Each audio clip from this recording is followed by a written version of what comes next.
up, guys? Welcome back to my channel, and before we get started, I want to give a nice shout out to Built Bars. They are sponsoring another video of mine, and I absolutely love these things. Now, if you do want to keep up with Built Bars and their new flavors that are constantly dropping, I would definitely recommend following their Instagrams. Or if you want to go down to the description box below, there's a link in there. You can use code SamTaylor10 to get 10% off your order. Today, I have the mint brownie. I've tried so many different flavors, and this one I have not tried yet, so I'm excited to try it. The great thing about these things is their macros are really good, super friendly, and low calorie.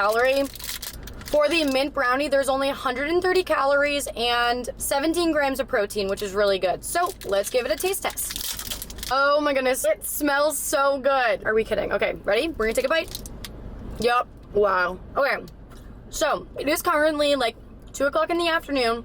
I'm gonna enjoy this, and then we're gonna go inside, we're gonna continue the video, and I'm going to show you guys my top 5 favorite glute exercises to grow that dump truck, okay guys? I'm constantly always getting asked what it took to get my dump truck, okay? First of all, I am bulking right now. It is super important to understand that food is fuel, and that is going to be how you're gonna build lean muscle. The fastest way is through a bulk, but you can also do it through maintenance, and if you are a beginner, you can obviously do it through a reverse diet process when you are doing body recomposition, but I'm not even gonna get into that stuff. If you guys are interested more in learning about like body recomp, bulking, all that stuff, definitely listen to the podcast episodes. We go in really good detail on those things. So the only thing to really keep in mind with any of these exercises that I'm going to show you is that you need to really be focusing on progressive overload, which we also talk about quite a bit. For example, so here's a very good simple example of progressive overload, how it can be done. So week by week, if you were doing 5x5 for your back squat, say you were doing 100 pounds at 5x5, the week after that you would want to progress forward. If you stuck to the 5x5, you would want to maybe do 105 for 5x5, and then the week after that you would progress again and do 110 for 5x5. So you just want to continue to be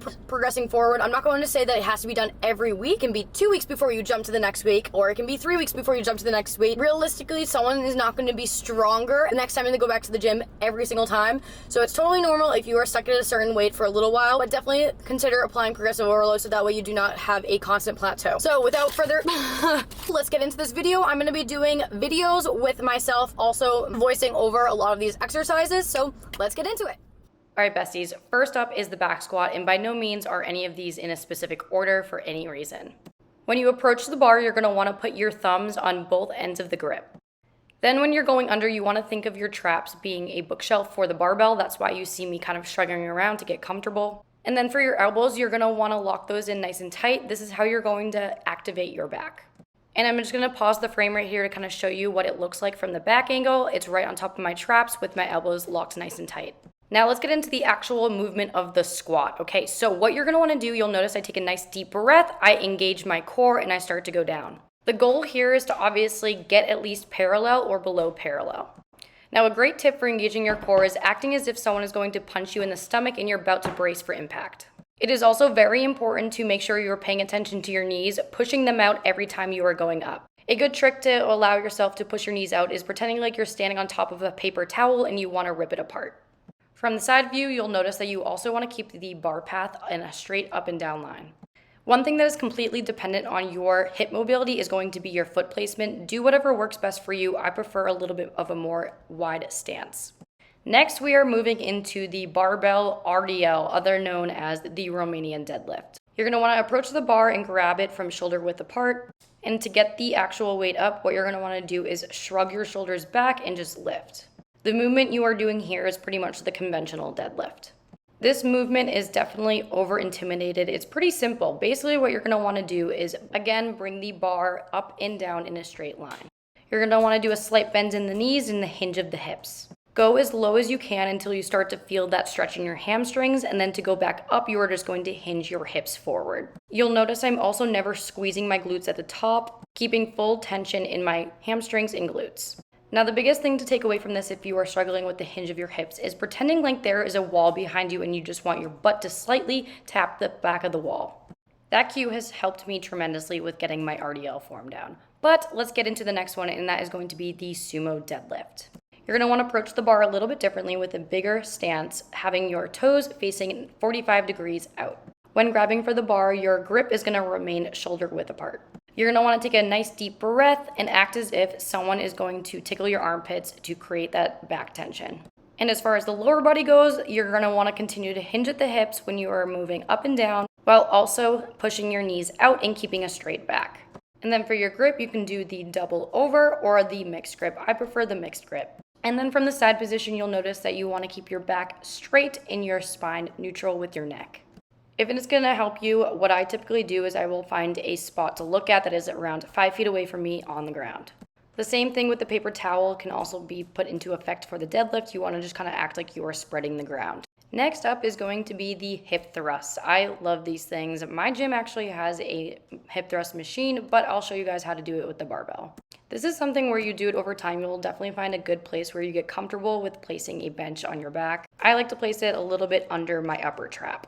Now, when you get up to the starting position, you want to make sure that your knees are at a 90-degree angle, and you'll notice I'm pretty much giving myself a double chin. You want to look straight the entire time. Now, the part where everyone seems to get a little complicated with it is the pelvic tilt. You want to pretend like you are tucking your tailbone in and squeezing your glutes. It's honestly pretty simple, and I don't want to overcomplicate it for you guys. So we're going to move into the next exercise. That is going to be the reverse lunge. I have been doing these every single day on my quad days, and let me tell you, my glutes are on fire, and it's so much pain the next day. Honestly, any type of lunge variation with the barbell is really good for your glutes. This movement is pretty self-explanatory. You're obviously going to want to reverse lunge, and you are going to be pushing through your foot that's in the front. You want to try to not allow your knee to touch the ground, and if it does, just do a nice light tap. And you'll notice from the side view that my knee remains in a 90-degree angle. The most important part to take away from this is that you want to kind of remain your knee in the same position the entire time. If you haven't already started programming reverse lunges with the barbell, I would definitely recommend doing so.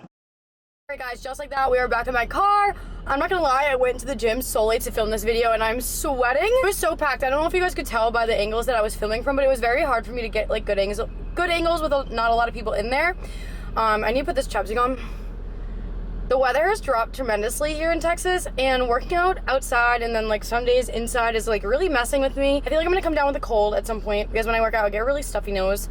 But if you guys are curious what I'm putting on my lips right now, I'm putting on the Blue Lagoon lip gloss. I got this when I was in Iceland, obviously. It's lasted me quite a long time because I was there February of 2020, so it's been like almost 2 years. I'm gonna go back to my apartment now, and if you couldn't tell already, I am wearing our podcast merch, so I'm gonna go back and try a bunch of the stuff on with you guys. Maybe I'll have Taylor come into the video and show you guys some of the stuff that she's wearing as well. We got different sizes and a few things, but I do typically like to wear things oversized, so anything that I did get is a medium or large. This is my absolute favorite one, is the F Word podcast with shorts on leg day on the back. As you know, I would wear this obviously on the leg day when I'm wearing shorts. Let's get back over to the apartment and I'll show you guys the rest of the stuff. Alright you guys, so we have two different designs. We have the F Word podcast on the front with like pink, purple, all our colors, our color palette. We're really starting to try to like, you know, brand ourselves in a way. So these are going to be our like 3 main colors with black and white. Then here's the other design. This is in black and white. It says no bullshit, fitness uncensored, and then on the back this is probably my favorite like design of them all. It says see you on Friday fuckers with our little tag Sam and Taylor with a heart. Super cute. So here we are, and here's the front. Like, look at that, so cute. And then here's the back of this one, which you guys have already seen it like in the entire video. All right, and then here's the same design I was just wearing, but it is a crew neck, and all you have is just the shorts on leg day in the front. There is no F word on the back. We liked doing the crew neck on just the big shorts on leg day on the front, so that way when you guys are taking like mirror selfies, whatever, you can see it on the front. So that's a little bit of a notice to keep in mind, where the t-shirts and the crew necks are a little bit different. So this design is going to be coming in a t-shirt and a crew neck. The other design will be coming in a sweatshirt and a t-shirt. This is going to be a large. I am 5'5", pretty good. Honestly, if I got a medium, it would probably be a little bit too small on me, just because I like it oversized a little bit. Okay, and then here's the last one. This is, well, the last one that I got, because Taylor got them in different colorways. But this is going to be black sweatshirt with the white print for the no bullshit, fitness uncensored. Here's the back. And then the front. This one is very dull. This is actually a print error. So this one is actually like not a real one. This is just a sample. They're sending me like a updated one that's printed correctly. So this is just a little bit dull. It's gonna be a little bit brighter, obviously, of a full white because it looks gray. But yeah, this is it. So make sure you guys go to the F Word Podcast Instagram, check it out. We will have a Shopify link in there. But yeah, I hope you guys enjoyed this video. We obviously did merch for you guys. There'd be no reason for me and Taylor to just be rocking merch like just ourselves. So we obviously designed all of these. I designed them, you know, graphic design major over here. So we're super excited for you guys to be able to rock them. Please, please, please take all photos, tag us. We want to see everyone rocking our merch, and thank you to anyone that does purchase. But let's kind of backtrack real quick. I kind of want to talk about like form for exercises, because we do need to keep in mind, a big disclaimer, that everyone's body anatomy is different based on like previous injuries, bone structure, you name it.